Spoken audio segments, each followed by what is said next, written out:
Happy Super Bowl Sunday, everyone. Sorry I haven't posted in a while. I've been very busy with school and track, and a lot of Magic the Gathering. So I just haven't gotten a chance to make this video. But I'm back at it. I have some free time, and here's my review of A Wise Man's Fear by Patrick Rothfuss. This is the second book in the Kingkiller Chronicles series. And I guess to start off, I enjoyed Wise Man's Fear. It set up a lot of interesting questions for the third book. It has a lot of great moments, and interesting. It's really good. However, I did like the first book better. There's a couple things here that I didn't enjoy necessarily as much as the first book, and just kind of brought down the overall story for me just a little bit. They aren't major flaws and they don't ruin the book for me, but there are some small things that just kind of add up to lessening my enjoyment to this book as a whole. But I really did enjoy it. Kavoth's arc and what he accomplished over the course of the book was awesome to see. Seeing as how he's coming into his own, how he's growing and maturing, has been really interesting. Forcing him to get out into the world, to learn and do more, was a really great choice on Rothfuss's part. We got to meet go to a lot of different areas, meet a lot of different people that I really enjoyed seeing. And just as Rothfuss fleshes out the world building a little bit more, a lot of that I really, really enjoyed. It was just super interesting to see, as well as kind of ticking the boxes along the tales Kavoth tells about himself in the blurb at the front of the book. Just getting to see those moments has been really exciting, and those were the parts of the book I really loved. Kavoth's journey, and the expanded world building. In addition to that, the relationships and the other characters in the book were great, especially when we're at the universities. The friendships the university sections are one of the highlights for the whole series for me so far. And just his time spending there with friends and the conflicts and all that was definitely a really huge positive in my opinion. There's stuff I don't necessarily like, especially when it comes to more romantic relationships with Kavoth in this novel. I won't spoil too much, but that's the part that kind of I didn't love as much in this book. They kind of felt at times a little fanficky, which for an author such as Rothfuss is really painful to say, because his book and his writing are all so professional and epic in scale and scope, and even something small being called fanficky is a little difficult to say, because it's just not normally what I expected from him, especially coming off of the first book.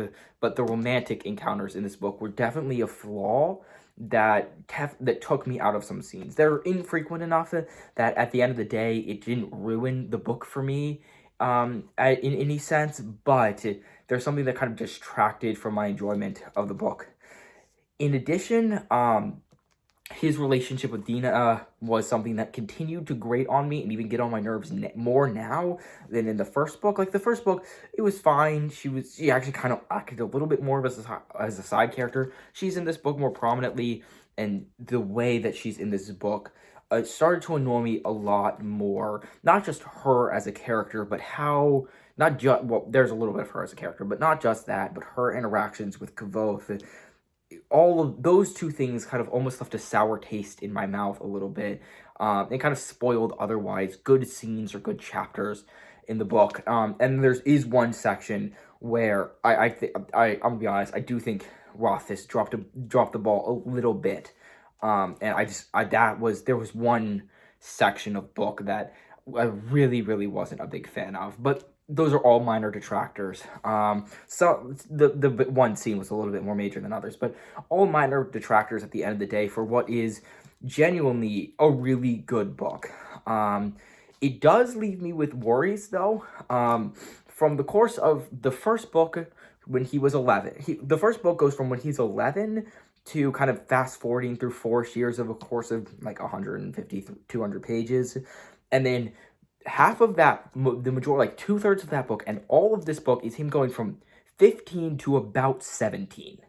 That's 2 years. We know that he's in his probably mid-20s in the next book, so I don't know how Rothfuss is going to write this last book. I can see why it's taking him so long, and it's so difficult for him to do. He went from covering about 2 years in detail over the course of a book and a half, as well as fast forwarding through 4 years, to potentially having to cover upwards of 7 years in another book. It's something that I would be interested to see how he tackles, because I am a little bit worried about how he will finish that. But I will get into my spoilers thoughts in just a second.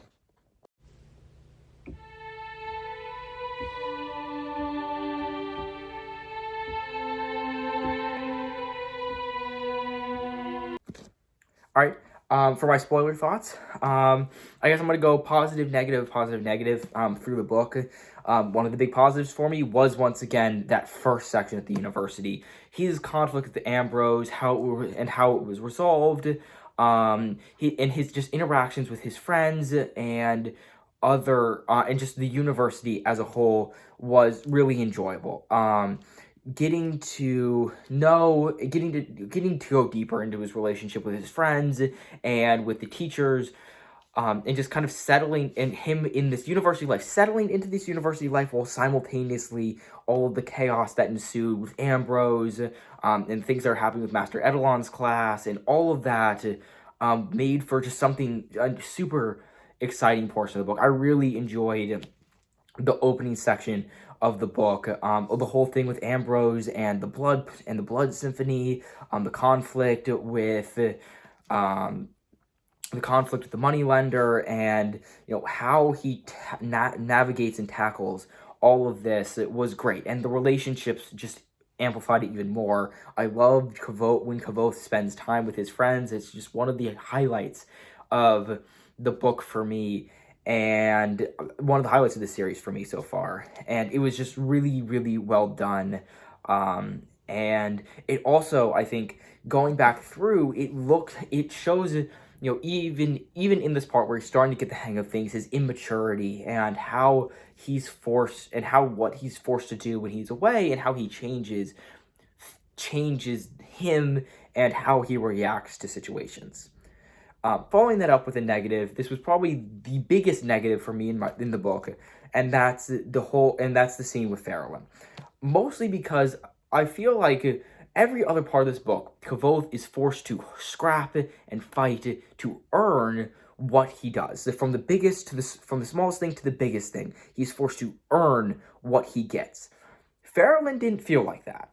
Like, he's the only man in history to survive, spending time with Farrelyn because of what? He's pretty good at music and his virgin sex powers. It just doesn't feel earned for him. And the rest of it there, it is slower paced, and I get that it's setting up some important things world building wise with his cloak of shadows, and setting up, I guess, what's going to be the big bad of the next book. We only kind of got big information about him there, and we kind of ignore him for the rest of the book. So who knows what's going to end up happening with that. But I get that it was important to set up for world-building reasons, and I guess it's a cool thing to add to his rap sheet, but it just kind of, for me, felt unearned. It was just kind of a drag on the story as a whole, and when we get to the next negative, it kind of caused a change that I think will become one of my other bigger gripes for the story. Back to the positive things. I actually quite enjoyed his time in. I'm gonna be honest, I don't remember the city name. I finished this about a week ago. I don't remember the city name, but his time away dealing with this Duke, and what he's out of the university. He's forced to be back into the world. He's forced to deal with court politics and use what he's learned at the university and from his time on the streets to you'll make it in this situation. And just kind of the internal politicking was interesting, because it feels like a step below what you get in something like Wheel of Time, which meant that it was able to be enjoyable, and you get those enjoyable politicking aspects to it while not bogging you down by forcing you to get into the weeds of the matters of court, which is something that I think was definitely really beneficial for what this book is. I love the Wheel of Time. And some of my favorite aspects are how Robert Jordan uses miscommunication and factions and all of that to enhance his stories. But I don't think that the Kingkiller Chronicles would benefit from that in the way that the Wheel of Time does. And so I was glad that he didn't go down that route. And I think that the Mercenary arc was perfectly timed. We had our high points, our low points exactly when we should have, and I just thought that was well paced, and an enjoyable look at to the true powers of sympathy when it's unleashed onto the world. Back to a negative. It would probably be, it would definitely be just Kavoth the sex god for the rest of the book. Like, we have our time with Farrellin, and the rest of it, that's the parts that feel fanficky to me, is when Kavoth is suddenly the best at sex, is the best at sex for the rest of the book, and all these women love being. I feel like that was a negative to me, and I felt not only was it not necessary for the story, I think it just kind of detracts from Kavoth as a character and Rothfuss's writing just a little bit, and just something that I didn't really jive with. Wasn't a big fan. And there is a point where that is used effectively, which I'll get into in a second, but for most of the time, it really wasn't. And the next part, which I really enjoyed, I'm